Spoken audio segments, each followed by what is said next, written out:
اور وہاں پہ اپنے خیمے لگائے ہو. میں نے دیکھا کہ بہت عظیم الشان ایک خیمہ بھی وہاں لگا ہوا ہے. میں بھی ان دو ترکمنوں کے پیچھے اس پہاڑ سے نیچے اترا ہوں اور سیدھے جا کے میں اس خیمگاہ میں آیا ہوں. دیکھا کہ خیمگاہ میں بڑا لشکر ہے، لوگ ہیں. اب دیکھا کہ بہت ہی عظیم الشان خیمہ ہے اور میں نے یہ سوچا کہ یہ بادشاہ کی خیمہ ہے، بادشاہ یہاں پہ بیٹھا ہوا ہے. تو میں نے کیا کیا، بادشاہ کے خیمے کے قریب جب میں پہنچا تو میں نے اپنے گھوڑے سے اپنا دائیں ان کی زین سے رکاب سے اپنا دائیں قدم نکالا. ابھی بائیں قدم میں رکاب میں تھا کہ اچانک مجھے آواز سنائی دی. آواز مجھے یہ سنائی دی، کیا کرنے لگے ہو؟ میں نے کہا بادشاہ کے پاس جا رہا ہوں. تو مجھے آواز یہ سنائی دی کہ بادشاہ اپنے خیمے میں نہیں ہے. اس آواز سننے کی وجہ سے مجھ پہ کیفیت تعلیم ہوئی تو میں نے اپنا بایاں پیر میرے کام سے نکالا اور گھوڑے سے اترنے لگا. میں نے دیکھا وہ دو ترکمن یہاں ٹھہرے نہیں، دو ترکمن آگے چل رہے ہیں. اور میں نے پوچھا کہ بادشاہ کہاں ہے؟ کہنے لگے بادشاہ کو شکار کرنے گئے ہیں اور میرا واقعہ ہوتا وہ ختم ہو گیا. اب سیدنا امام رحمانی علیہ السلام مقدار سے اپنے ایک سالک پوچھ رہا ہے کہ جو حسین قسام نے یہ واقعہ دیکھا ہے اور وہ جو رستے پہ جا رہے ہیں، اس سارے واقعے کا مقصد اور مطلب کیا ہے؟ صحابہ میں ذکر ہے اور اہل القرآن نے یہ ذکر کیا ہوا ہے. یہ کوئی چھوٹا موٹا واقعہ نہیں ہے، بزرگوں کا واقعہ ہے. اس واقعے سے مطلب کیا ہے اگر جانے ہمیں آپ فرماتے ہیں کہ ہمارے سلسلہ عالیہ نقشبندیہ کے سلوک کا نچوڑ ہے اور سلسلہ عالیہ نقشبندیہ کے سلوک کا یہ دارومدار اس سارے واقعے میں ہے. اگر کوئی بصیرت والا بندہ ہے تو اس واقعے کو اگر اتنا سوچیں تو اسے پھر معلوم ہوگا کہ سلسلہ عالیہ نقشبندیہ اور سلوک پہ جانے والے لوگ اس واقعے سے کیا عبرت لیتے ہیں. تو میرے بیٹے سن لو، میں آپ کو سنانا چاہتا ہوں. فرماتے سن لو میرے بیٹے، فرماتے ہیں کہ جو جنگ غفیر دیکھا تھا، آپ نے ایک عظیم لشکر دیکھا تھا اور ایک شاہراہ پہ جا رہے تھے. فرماتے ہیں کہ وہ شاہراہ کمالات کی ولایت کا حصہ تھا کہ جس میں سارے لوگ جا رہے ہیں. ولایت کے راستے پہ سارے لوگ جا رہے ہیں، لیکن دو ترکمن جو تھے نا اس شاہراہ ولایت کے راستے کو چھوڑ کے ایک نامسلوک نئے راستے پر جانا شروع کر دیا تھا انہوں نے. اب وہ راستہ کون سا تھا؟ فرماتے ہیں وہ شاہراہ کمالات ولایت کا راستہ تھا جو شارٹ کٹ راستہ منتخب کیا تھا. فرماتے ہیں وہ سارے لوگ شاہراہ ولایت پہ جا رہے تھے اور دو ترکمن جو اس قافلے سے نکل کے دوسرے شارٹ کٹ والے راستے پہ جا رہے تھے. وہ شارٹ کٹ والے راستہ ہوگا جو اللہ یجتبی الیہ من یشاء، رب جسے چاہے اپنی وصل و قرب کے لیے مستحق فرمائے. تو رب نے ان دو ترکمنوں کو اپنی وصل و قرب کے لیے خود منتخب فرما کے اس راستے پہ ڈال دیا. اب فرماتے کہ حسین قسام ان دو ترکمنوں کے پیچھے کیوں چل پڑا تھا؟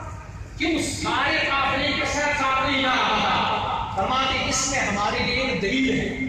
فرماتے دلیل کیا ہے؟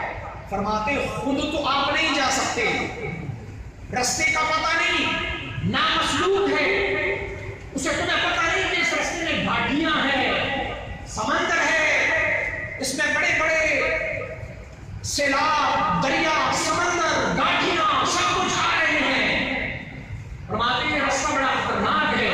تو فرماتے اس کے لیے تمہیں ایک رہبر کی ضرورت ہوتی ہے. اور رہبر کون ہے؟ فرماتے تمہارا مرشد کامل مکمل ہے. کسی کامل مکمل مرشد کو منتخب کر لو، ان کے پیچھے چلتے رہو، وہ جہاں جائیں گے تمہیں اپنے ساتھ لے کے چلے جائیں گے. اور فرماتے ہیں کہ جب وہ اس راستے پر چل پڑے ہیں حسین قسام، تو کامل مکمل شیخ جب راستے میں گئے اور ایک پہاڑی آئے تو فرماتے ہیں کہ پہاڑی پہاڑی سے مقصد کیا ہے؟ پہاڑی سے مطلب کیا ہے؟ یہ وجود انسانی ہے، انسانی بقا ہے۔ فرماتے ہیں کہ انہوں نے جو دو رکن تھے، انہوں نے اس انسانی بقا کو، جو انسانیت کی، بشریت کی، جو ہماری بشریت کے تقاضے ہیں، وہ تو اللہ کی ولی تھے، انہوں نے اس بشریت کے تقاضوں کو کراس کیا ہوا تھا، تو وہ مردانہ وار اس سے آگے گزر گئے تھے۔ لیکن حسین قصاب تو اب نیا تھا، مختلف تھے وہ، اب انہوں نے اس بشریت کے تقاضوں کو کراس نہیں کیا تھا، فلہذا وہ اسٹرگل کرتے رہے، محنت کرتے رہے، کوشش کرتے رہے کہ انہوں بشریت کے تقاضوں کو، مال کی محبت، اولاد کی محبت، بیوی کی محبت، جا کی محبت، سارے آگے آ رہے تھے، مشکل میں تھے، مصیبت میں تھے، تو وہ بڑے مشکل سے اس پہاڑی کو چڑھ رہے تھے، چڑھتے، لیکن ان کے ساتھ امداد کون کر رہے تھے؟ وہ مرشد کی اتباع تھا ان کے ساتھ، مرشد کی اتباع میں وہ جا رہے تھے۔ اس نے کہا دو طرف جا رہے ہیں، میرا مرشد تھا، میرے مرشد اس راستے پہ جا رہے ہیں، میں اس کے پیچھے جا رہا ہوں، بس اور کچھ مجھے نہیں چاہیے۔ تو بشریت کی اس دیوار، اس پہاڑ کو انہوں نے عبور کیا۔ اب کیا تھا راستے میں؟ کیا آیا؟ انہوں نے دیکھا تھا کہ راستے میں رات ہو گئی، تو فرماتے رات کیا ہے؟ فرماتے رات سے مراد اللہ رب العزت کے اسماء و صفات کی زلال ہے، ذل پرتاؤ، اللہ رب العزت کے اسماء و صفات کی زلال ہے، ذل ہے، اس میں بندہ بڑا گمراہ ہو جاتا ہے، کبھی کبھار اس سے زلال میں تخیلات آ جاتے ہیں، اسے مکاشفات ہو جاتے ہیں، اسے کشف ہو جاتا ہے، تو پھر اس میں سے وہ مستحلق اور مستغرب ہو جاتے ہیں، وہ بڑا بندہ ہو گیا ہوں، مجھے یہ مکاشفہ ہو گیا، یہ مکاشفہ ہو گیا، میں نے یہ دیکھا، وہ دیکھا، وہ دیکھا۔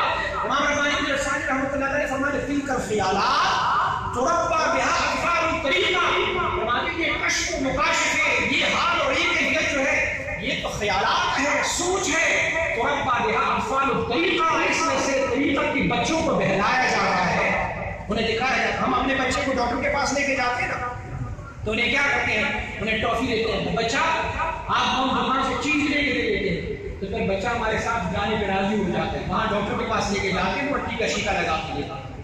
فرماتے ہیں کہ خیالات تربى بها اطفال الطریقہ، یہ اب وہ رات کی تاریکی سے مراد کیا ہے؟ اسماء و صفات کے زلال ہے۔ فرماتے جب تھوڑا سا آگے گئے تو پھر چاند افق پہ نظر آیا، افق پہ چاند سے مطلب کیا ہے؟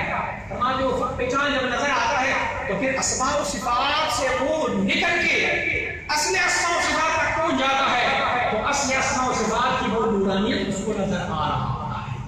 اور فرماتے ہیں کہ اس کے بعد وہ پہاڑی کی چوٹی کے اوپر چلا گیا، اور پہاڑی کی چوٹی کے اوپر جانے کا مطلب یہ ہے کہ وہ تقاضائے بشریت کو راستے میں چھوڑ کے وہ اسماء و صفات سے عروج کر کے اللہ رب العزت کے اس مراتب ذات تک عروج کر جاتا ہے، اور مراتب ذات تک جب عروج کرتا ہے تو پھر اسے کیا ملتا ہے؟ اس نے دیکھا کہ اچانک جو ہے وہ سورج طلوع ہو گیا۔ اب سورج سے مراد کیا ہے؟ اللہ رب العزت کی اسماء و صفات سے وہ عروج کر کے مراتب ذات تک وہ پہنچ جاتا ہے۔ تو اس نے کیا دیکھا؟ سامنے دیکھا کہ ایک میدان ہے، اور وہ صحرا میں کیا ہے؟ خیمے لگے ہوئے، خیمے سے مراد کیا ہے؟ اعیان، انسانوں کی عین ذات، کسی کا کیا مقام ہے، کسی کا کیا مرتبہ ہے، کسی کا کیا مرتبہ ہے، ان کا وہ مرتبہ ہے، ان کا وہ مقام ہے، مقام اسمیت ہے، فلاں مقام ہے، فلاں مقام ہے، فلاں مقام ہے، ہر ایک بندے کا اپنا اعیان ہے، عین مقام ہے ان کا۔ اس نے ہر بندے کی مقامات کو دیکھا، اور اس نے ایک خیمہ دیکھا۔ فرماتے کہ خیمے سے مراد کیا ہے؟ وہ حسین قصاب کے ذہن میں آیا کہ یہ شاید میں رب تک پہنچ گیا ہوں، اب ذات تک میں پہنچ گیا ہوں۔ جب وہ وہاں آیا تو یہ اب جذب و مستی میں تھا، کیف میں تھا، اس نے دیکھا کہ وہاں پہ اب خیمہ مجھے مل گیا تو شاید میں ذات تک پہنچ گیا ہوں۔ تو اس نے جوش میں آ کے اپنا دایاں پیر نکالا، رکاب سے اپنا دایاں پیر نکالنے کی کوشش کی۔ تو کیا مطلب ہے؟ ہمارے ایک قلب ہوتا ہے، ایک روح ہوتا ہے، ہونا یہ چاہیے کہ حسین قصاب پہلے بایاں پیر نکال لیں گے، کیونکہ بایاں پیر جو ہے قلب کے ساتھ مناسب رکھتی ہے۔ تو انہوں نے بجائے بائیں پیر نکالنے کی دایاں پیر نکالنے کی کوشش کی، وہ روح کی ارجا کی طرف اشارہ ہے۔ انہوں نے یہ سوچا، پوچھا کہ یہ بادشاہ کا خیمہ ہے؟ یعنی مراد یہ ہے کہ میں ذات تک پہنچ گیا، اللہ تک پہنچ گیا ہوں۔ وہاں کہا گیا کہ بادشاہ اپنے خیمے